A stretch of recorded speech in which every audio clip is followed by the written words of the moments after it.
Bismillahirrahmanirrahim. Assalamu alaikum students. Welcome in class. Today our topic is an introduction of various official books used in pharmacy. Introduction के बारे में पढ़ रहे हैं हम डिफरेंट बुक्स का, ऑफिशियल बुक्स का, जो कि हम फार्मेसी में इस्तेमाल करते हैं, एज अ रेफरेंस यूज़ की जाती हैं, as a official books use की जाती हैं, और कुछ अनऑफिशियल बुक्स के बारे में भी हम अपने नेक्स्ट लेक्चर्स के अंदर स्टडी करेंगे। तो ये चैप्टर 3 है। चैप्टर 3 हम लोग स्टडी करें। पार्ट 1 हमने स्टार्ट किया, तो पार्ट 1 ही के साथ मैं आज फर्दर थोड़ी इन्फॉर्मेशन आपको दूंगी। पार्ट 1 में जस्ट हमने फार्माकोपियास की डेफिनेशन के बारे में पढ़ा था। अब मैं थोड़ा सा आपको ऑफिशियल बुक्स के बारे में भी बताऊंगी आज के लेक्चर में। तो फार्माकोपिया के बारे में हमने क्या स्टडी किया था, पहले उसको रिवाइज कर लेते हैं, फिर उसके बाद कुछ न्यू जो ऑफिशियल बुक्स हैं उनके नाम याद रखिएगा कि फार्माकोपिया की डेफिनेशन इम्पॉर्टेंट है। साथ के साथ जो मैं फार्माकोपियास के नाम आपको अभी बताऊंगी, लिखवाऊंगी, तो उन्हें आप एज इट इज़ याद कीजिएगा। फार्माकोपियास के नाम याद करना बहुत ज़रूरी है कि कौन कौन से ऑफिशियल बुक्स हैं और फार्माकोपियास मौजूद हैं या हम उन्हें फॉलो कर रहे होते हैं। तो फार्माकोपिया क्या है? The word pharmacopoeia is drive from Greek word pharmakon means drug and pios mean make. तो फार्माकोपिया एक ग्रीक वर्ड से ड्राइव किया गया जिसे हम फार्माकोन कहते हैं, जिसका मतलब है ड्रग, और पियोस मीन्स मेक कि किस तरह ड्रग बनाई जाती है। तो फार्माकोपिया वहीं उसी वर्ड से निकला है। The book contain the standard for drugs and other related substance are known as a pharmacopoeia and formulary. तो बुक जो के स्टैंडर्ड्स, ड्रग के स्टैंडर्ड्स के बारे में बता रही होती है और उन सब्सटेंस के बारे में बता रही होती है जो ड्रग से रिलेटेड है, उनको हम अमूमन इस तरह की बुक्स को हम फार्माकोपिया कहते हैं। इस तरह की बुक जिनके अंदर ड्रग से रिलेटेड इन्फॉर्मेशन और ड्रग्स के क्वालिटी के हिसाब से इन्फॉर्मेशन है, उसकी फॉर्मुलेशन के हिसाब से इन्फॉर्मेशन है, डिफरेंट टेस्ट जो उसमें किए जाते हैं, उसके यूजेस क्या हैं, उसके इफेक्ट्स क्या हैं, ये तमाम चीज़ें जिस बुक के अंदर मौजूद होती हैं उसको हम फार्माकोपिया कहते हैं। या एक ऐसी किताब है फार्माकोपिया जिसके अंदर ड्रग के तमाम स्टैंडर्ड्स, उससे रिलेटेड सब्सटेंस मौजूद होते हैं, उसका हम फार्माकोपिया फॉर्मुलरी कह रहे हैं। फिर हमने पढ़ा कि फार्माकोपियाज और formularies contain the list of drugs. Pharmacopoeia में लिस्ट ऑफ ड्रग होती है, लेकिन ड्रग की पूरी पूरी एक लिस्ट बनी हुई होती है, फहरिस्त मौजूद होती है ड्रग से रिलेटेड, मेडिसिन से रिलेटेड, और उसके सब्सटेंस से रिलेटेड, उसके सोर्सेज से रिलेटेड, डिस्क्रिप्शन से related, test formulas and for preparation कि किस तरह कौन से टेस्ट उस पर किए जा सकते हैं, उसकी क्वालिटी के वाइज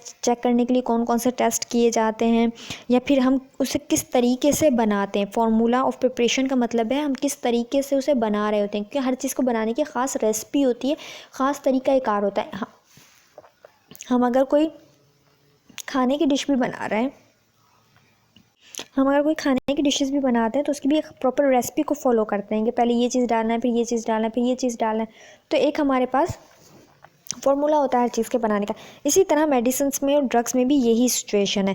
तो एक्शन का मतलब है क्या इफ़ेक्ट दिखा रही है, किस तरह इफ़ेक्ट दिखा रही है वो ड्रग या मेडिसिन, उसकी डिस्क्रिप्शन भी इन बुक्स में मौजूद होती है। एंड किस लिए इस्तेमाल हुई है, यूजेस क्या है, उसकी मिकदार कितनी, जो डोजेज़ है वो मिकदार कितनी है जो हम इस्तेमाल कर सकते हैं, उसकी स्टोरेज कंडीशन कि कौन सी पैरामीटर्स को फॉलो करना चाहिए जब हम स्टोर कर रहे होते हैं ड्रग को, जब बनने से पहले भी और जब वो मेडिसिन फॉर्म में कन्वर्ट हो जाती है उस वक्त भी वो स्टोरेज पैरामीटर्स कौन से हैं जो हमें फॉलो करने हैं इसकी ड्रग की इफ़िकेसी को मेंटेन रखने के लिए, उसके असर को ज़्यादा देर तक बरकरार रखने के लिए, या उसे किसी भी किस्म के नुकसान से बचाने के लिए। तो collectively these books are known as a drug compendia. Collectively these books mean के जो ऊपर फार्माकोपिया एंड फॉर्मुलरी लिखा हुआ है, इन दोनों को मिलाकर हम ड्रग कंपेंडियास कहते हैं। तो इन बुक्स को कंपेंडिया की जो डेफिनेशन मैंने आपको प्रीवियस लेक्चर में बताई थी वो ये था, the book which contain information on therapeutical uses of drugs. The book which contain information on therapeutical uses of drugs including dosages, adverse effect, pharmacokinetics and known as compendia. तो हम वो books जो कि इंफॉर्मेशन रखती हैं, मालूमात रखती हैं थेराप्यूटिकल यूजेस ऑफ ड्रग्स का, कि किस तरह हम उन्हें इलाज में इस्तेमाल कर सकते हैं, उनके बारे में, एंड एडवर्स इफ़ेक्ट्स के बारे में, फार्माकोकाइनेटिक्स के बारे में, उनको हम कंपेंडिया कहते हैं, उन्हीं को हम कंपेंडिया कह रहे हैं। ऐसी किताबें, ऐसी बुक्स जो कि इंफॉर्मेशन रखती हैं थेराप्यूटिकल यूजेस ऑफ ड्रग्स के, जो ड्रग्स हैं वो किस लिए इस्तेमाल की जा रही हैं, किन बीमारियों के लिए इस्तेमाल की जा रही हैं, किस तरह की बीमारी से रिलीफ हासिल करने के लिए इस्तेमाल की जा रही हैं, और उसकी डोजेज कि कितनी डोज हम लेनी है, कितने टाइम तक हमने लेनी है, किस तरह लेनी है, और अगर उसका कोई हार्मफुल इफ़ेक्ट हैं, कोई नुकसानदेह असरात हैं, तो उनके बारे में भी इंफॉर्मेशन दे रही होती है, और साथ के साथ फार्माकोकाइनेटिक किस तरह इफ़ेक्ट दिखा रही होती है ड्रग आपकी बॉडी के अंदर। तो ये तमाम चीज़ें कंपेंडियम में मौजूद हैं। फिर इसके अलावा हमने कुछ डिफरेंसेस भी पढ़े थे प्रीवियस लेक्चर में, साथ के साथ हमने क्लासिफिकेशन की थी कि जिसमें मैंने आपको बताया था क्लासिफिकेशन ऑफ ड्रग कंपेंडिया में दो तरह की क्लासेस होती हैं, एक ऑफिशियल बुक्स जिसे हम कंपेंडिया कह रहे हैं, और दूसरी नॉन ऑफिशियल बुक शामिल है। नॉन ऑफिशियल बुक्स को मैं आपको डिटेल में स्टडी करवाऊंगी। पहले हम ऑफिशियल बुक्स की तरफ आ जाते हैं। तो official books and non official books, ये दो तरह की क्लासेस हैं ड्रग कंपेंडिया की। जब हम क्लासिफिकेशन करते हैं तो दो की तरह कैटेगराइज करते हैं, ऑफिशियल बुक्स जिसे हम कंपेंडिया कह रहे हैं, एंड नॉन ऑफिशियल बुक्स। अभी ये यहाँ तक official books and non official books हो गई। फिर इसके बाद मैं आपको अभी आज वाला लेक्चर, ये मैंने प्रीवियस लेक्चर आपको रिपीट करवाया, अब मैं आपको कुछ new official books and drug compendia के बारे में बताती हूँ। अब जैसे कि क्लासिफिकेशन हम करते हैं ड्रग कंपेंडिया की ऑफिशियल बुक्स में एंड नॉन ऑफिशियल बुक्स में। सबसे पहले हम ऑफिशियल बुक्स के बारे में पढ़ लेते हैं कि ऑफिशियल बुक्स क्या चीज़ है। आज का जो हमारा न्यू टॉपिक है, क्योंकि अभी तक तो हम प्रीवियस टॉपिक रिपीट कर रहे थे ताकि आपको दोबारा से कंपेंडिया एंड फार्माकोपिया का बेसिक कंसेप्ट याद आ जाए कि हमने फार्माकोपिया स्टार्ट किया हुआ है, जिसके अंदर हमने ये पढ़ा था कि ये ख़ास किताब है जिसके अंदर दवाइयों के स्टैंडर्ड्स के बारे में, उनसे रिलेटेड सब्सटेंस के बारे में इंफॉर्मेशन मौजूद होती है। किस तरह की इंफॉर्मेशन मौजूद होती है ये भी हमने स्टडी कर लिया। फिर हमने ये पढ़ा कि फॉर्मूला एंड जो फार्माकोपियाज हैं वो ड्रग कंपेंडिया कहलाती हैं, और इसको हम क्लासीफाइड करते हैं ऑफिशियल बुक्स के अंदर एंड नॉन ऑफिशियल बुक्स के अंदर। अब हम ऑफिशियल बुक्स की डेफिनेशन देख लेते हैं। ऑफिशियल बुक्स की डेफिनेशन, तो ऑफिशियल बुक्स की डेफिनेशन क्या है? There are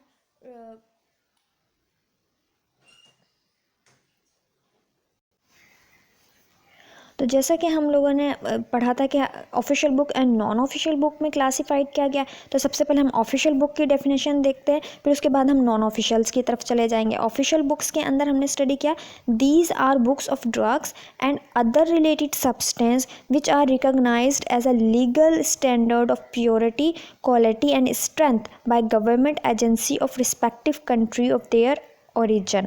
Means that these are the books of drugs and other related substance which are recognized as a legal standard of purity, quality and strength by government agency of respective country of their origin.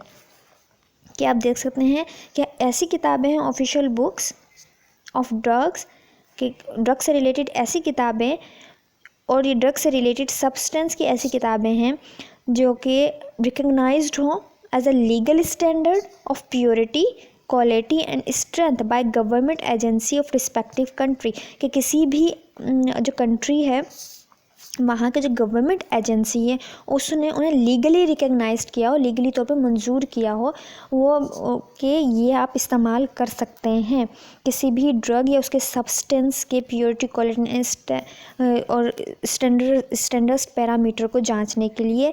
वो तमाम books जो कि legally तौर पे recognised हों किसी भी respective country की गवर्नमेंट एजेंसी से, उनको हम ऑफिशियल बुक्स कहते हैं, उनको हम ऑफिशियल बुक्स कह रहे होते हैं, जो ऑफिशियली तौर पर रिकग्नाइज्ड हम ये कह सकते हैं। तो कौन कौन सी बुक्स हैं जो ऑफिशियली तौर पर रिकग्नाइज्ड हैं? हम इन्हें फार्माकोपियाज के नाम से बोलते हैं अमूमन। ब्रिटिश फार्माकोपिया, सबसे पहले ब्रिटिश फार्माकोपिया जो कि पाकिस्तान में भी एज अ रेफरेंस यूज़ की जाती है मुख्तलिफ जगहों पर, जिसे हम BPB कहते हैं। फिर ब्रिटिश फार्मास्यूटिकल कोडेक्स, ठीक है, जिसे BPC से जाहिर किया जाता है, British pharmaceutical codex. British national formulary जिसे BNF से जाहिर किया जाता है।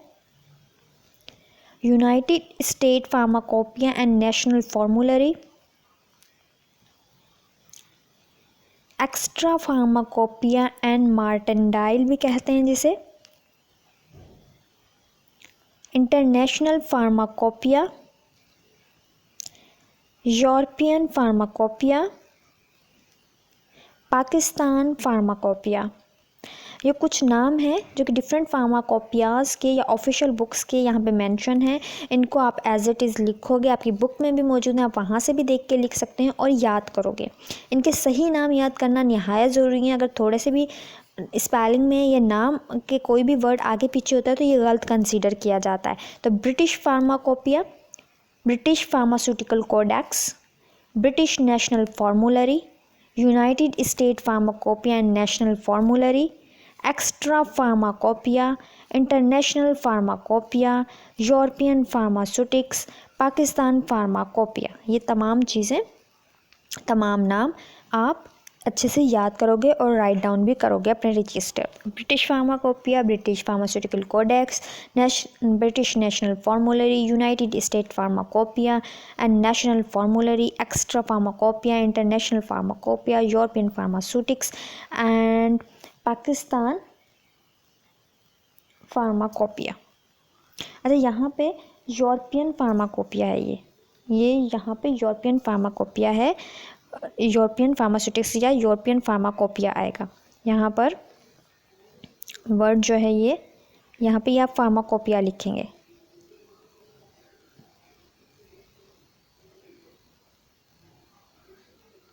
फार्माकोपिया,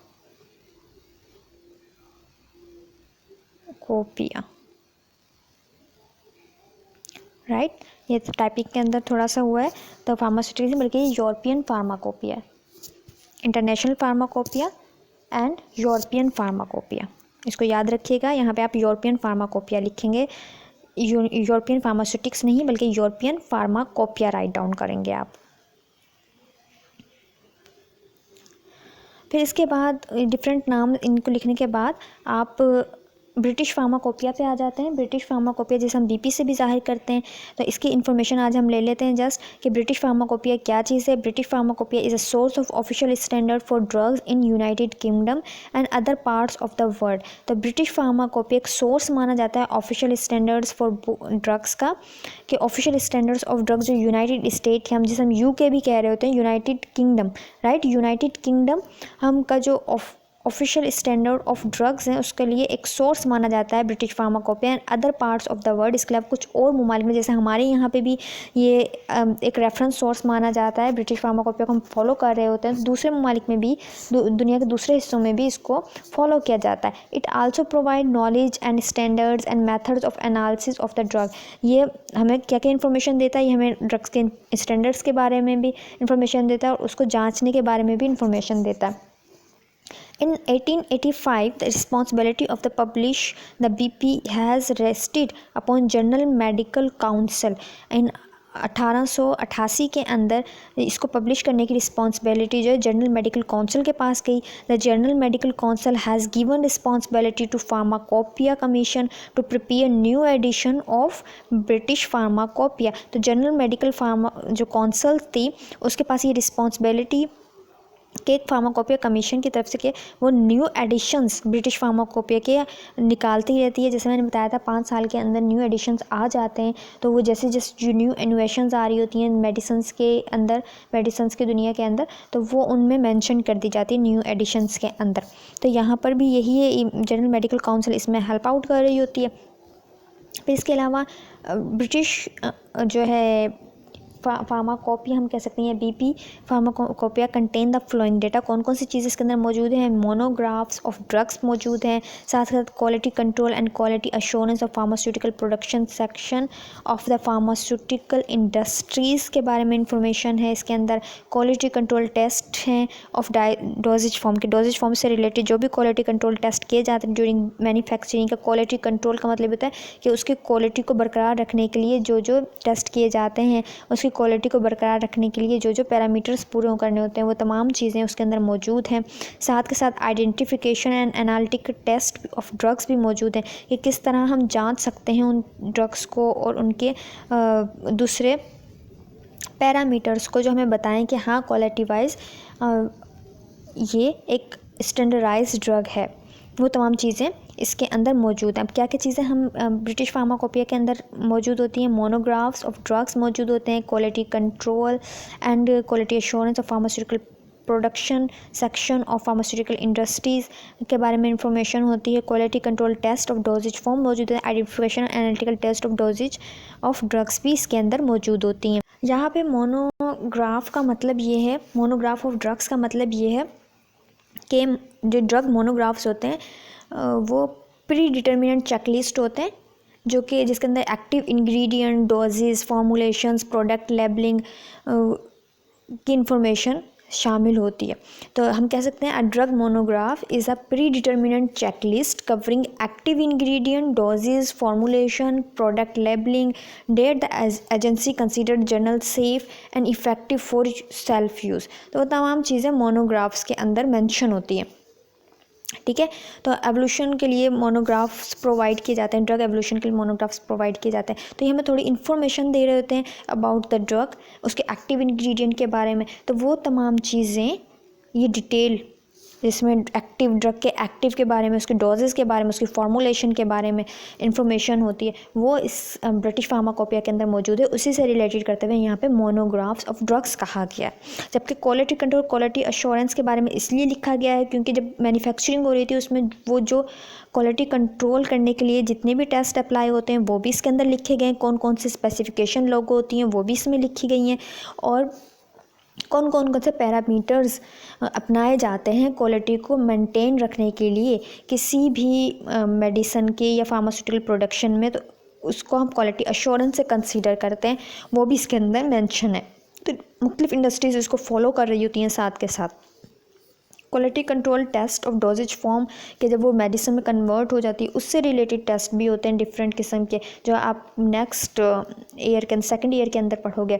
फिर आइडेंटिफिकेशन का मतलब होता है जांचना, शनाख्त करना किसी भी चीज़ की कि मेडिसिन के कौन कौन सी चीज़ें मौजूद हैं, वो कौन कौन सी चीज़ें मौजूद नहीं हैं। इसी तरह एनालिटिकल टेस्ट होते हैं, इससे ये भी जांच से रिलेटेड होते हैं, उसकी क्वालिटी एश्योरेंस से रिलेटेड होता है। डिफरेंट टेस्ट किए जाते हैं जो हमें ये बताते हैं कि इनके अंदर, इस ड्रग के अंदर कौन कौन से कॉन्स्टिट्यूट मौजूद हैं। वो तमाम चीज़ें वन बाय वन इस बुक के अंदर मेंशन की गई हैं ताकि बनाने वाले फार्मास्यूटिकल इंडस्ट्रीज़ वाले से ज़्यादा फ़ायदा उठा सकें और एक स्टैंडर्डाइज्ड जो है फिनोमेना क्रिएट हो कि ये स्टैंडर्ड है और इसी को आपने फॉलो करना है। तो ब्रिटिश फार्माकोपिया में तमाम डिटेल मौजूद है, इस किताब के अंदर ये तमाम डिटेल मौजूद है ड्रग से रिलेटेड। ये नाम मैं आपको फिर से रिपीट करवा देती हूँ, मोस्ट इम्पॉर्टेंट नेम्स हैं ये ब्रिटिश फार्माकोपिया। ठीक है,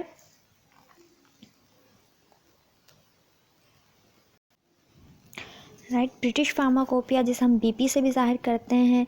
इसके अलावा British pharmaceutical codex, British pharmaceutical codex, British national formulary, United State pharmacopoeia and national formulary, extra pharmacopoeia, international pharmacopoeia, European pharmacopoeia.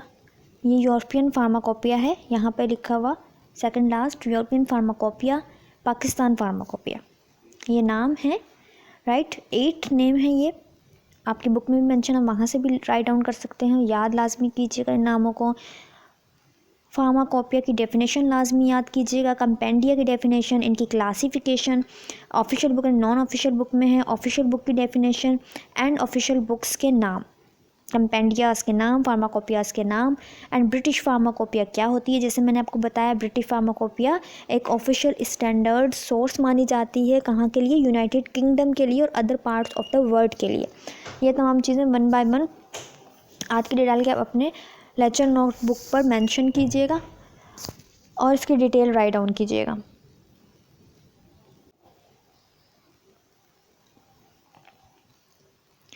साथ के साथ प्रीवियस लेक्चर्स को रिपीट करते रहिएगा ताकि जो हमने अभी 2 चैप्टर स्टडी किए आपको वो याद रहें। ख़ास तौर पे फर्स्ट चैप्टर इंट्रोडक्शन का, जिसके अंदर फार्मास्यूटिक्स, फार्मेसी की डेफिनेशन है, डिफरेंट फार्मेसी की ब्रांचेस के बारे में इंफॉर्मेशन है और कुछ basic definition sources of drugs के बारे में भी बताया गया है। ख़ास तौर पे इन तमाम चीज़ों को ज़रूर याद रखिएगा टेस्ट के पॉइंट ऑफ व्यू से, और साइंटिस्ट के बारे में जो इन्फॉर्मेशन दी गई, कंट्रीब्यूशन उनका क्या है, उनकी बुक्स के नाम। ये कुछ मेमोराइज करने वाली चीज़ें और समझने वाली, एमसीक्यूज पॉइंट ऑफ व्यू से भी इम्पॉर्टेंट है, थ्योरिटिकल पॉइंट ऑफ व्यू से भी इम्पॉर्टेंट है। इन तमाम पैरामीटर्स को अपने माइंड में रखते हुए आपने तैयारी करनी है जो कमिंग टेस्ट हैं। साथ के साथ हम अपने नेक्स्ट टॉपिक्स भी लेके चलते रहेंगे। बुक्स वाला ये चैप्टर है, ज़्यादा बड़ा चैप्टर नहीं है, आप इसको एज इट इज़ याद करने की कोशिश कीजिए। उम्मीद करती हूँ आपको लेक्चर समझ में आया होगा। अल्लाह हाफिज़।